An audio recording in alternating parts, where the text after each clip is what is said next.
cops to be forced to choose whether or not they are going to uphold the Constitution or they are going to pacify whiny politicians, that is unfair.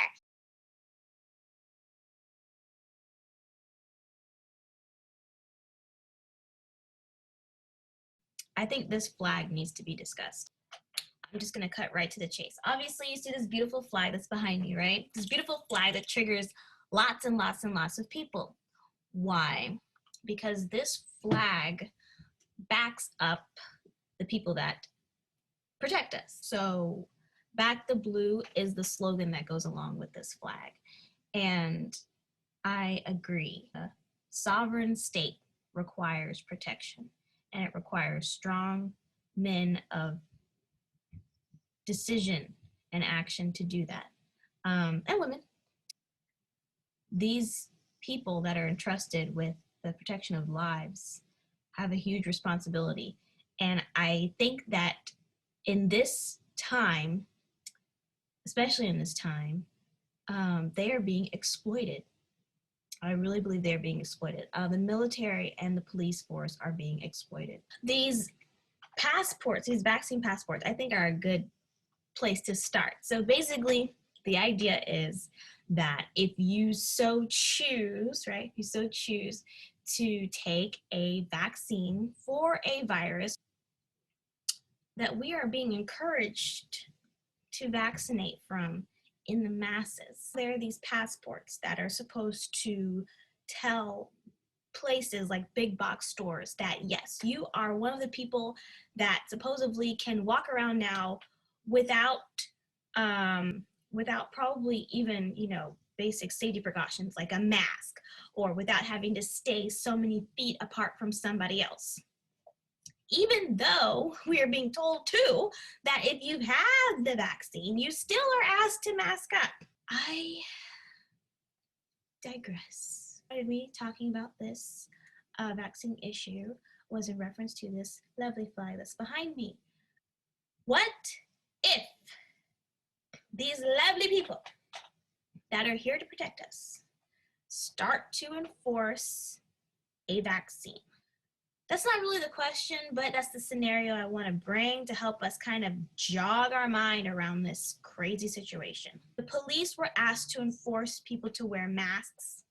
The police were asked to dictate how many people could come in certain spaces, even to the point of ignoring the Constitution, because the Constitution never said that in the state of a pandemic can you not assemble. You have a constitutional right to assemble.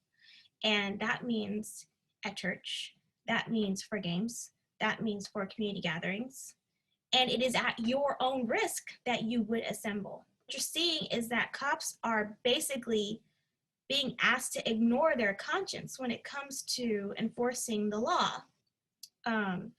In states of emergency, the government has a way of regulating this, but states of emergency do not last for 10 years. They last for a couple of weeks, maybe a month.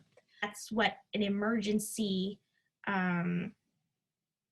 references. If you're not imminently in danger, or if the danger is basically imploded into a climate, a situation that you have to bear with, you are no longer in an imminent phase. This is now the state of life, and you can't regulate society as if you were in a state of emergency for years and years and years. That is insane, but that is kind of what we're seeing right now. But again, I digress. For the cops to be forced to choose whether or not they are going to uphold the Constitution or they are going to pacify whiny politicians, that is unfair. And it just makes sense that people would be upset at law enforcement for often leaning in favor of the politician in order to keep peace. They just don't want people piling up on each other and killing each other.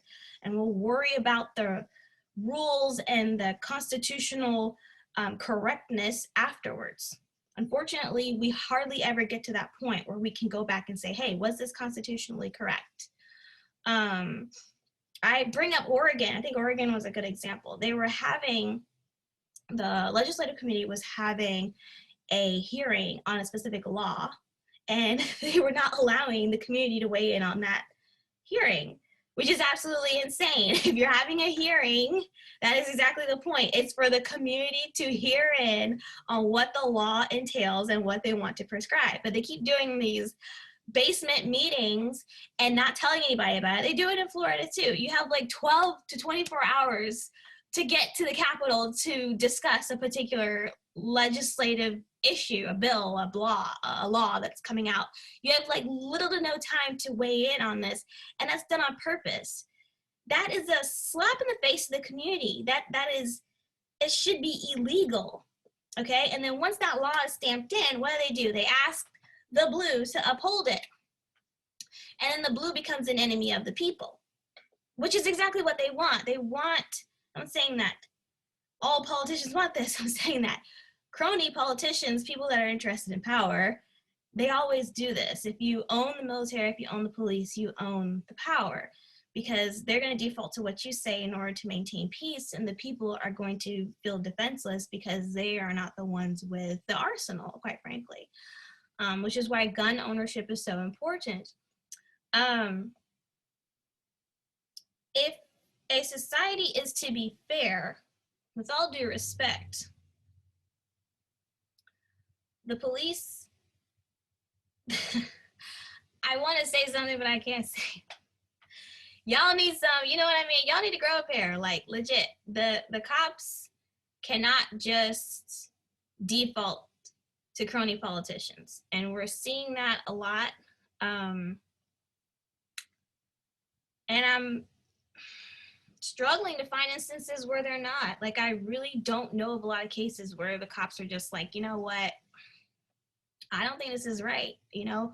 Now, I shouldn't say that. I think in certain states or certain counties where the mayor was just ridiculous about like kids playing on playgrounds, you know, during COVID, or kids coming to the mall, you know, to meet up with friends, or some person, you know, is talking to some other person and neither of them are wearing masks, you know, just nonsense. Like, I mean, Florida's been like that this whole time, okay?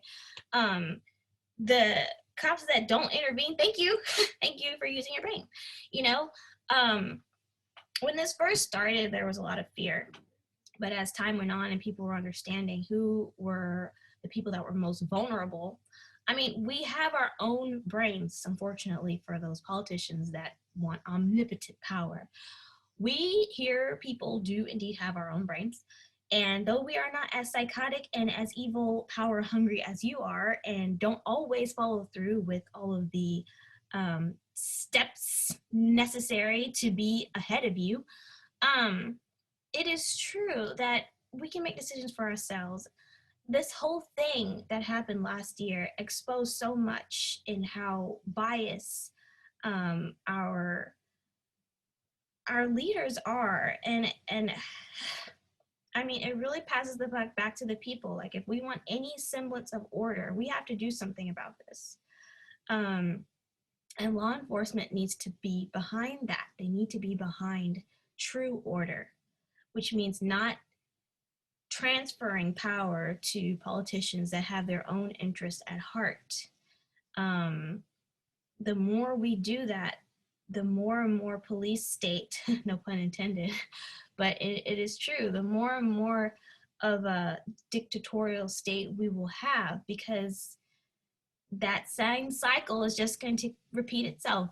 There's going to be a power grab. There's going to be a law that's placed in order to protect that power grab, and then the cops will feel helpless in not following said law that should not have been passed to protect said power grab. It's a horrible, vicious cycle, and it needs to be stopped. So I'm saying a lot to say one simple thing. Basically, law enforcement should not be exploited by crony politicians. And if we see this happening, we probably shouldn't target the politician, because the politician is that. It's someone who's lost and who's usurping power and who's doing horrible things. We should talk to the police sheriffs, and we should talk to the sheriff fraternities that are in our communities, and explain to them that our constitutional rights are being trampled on.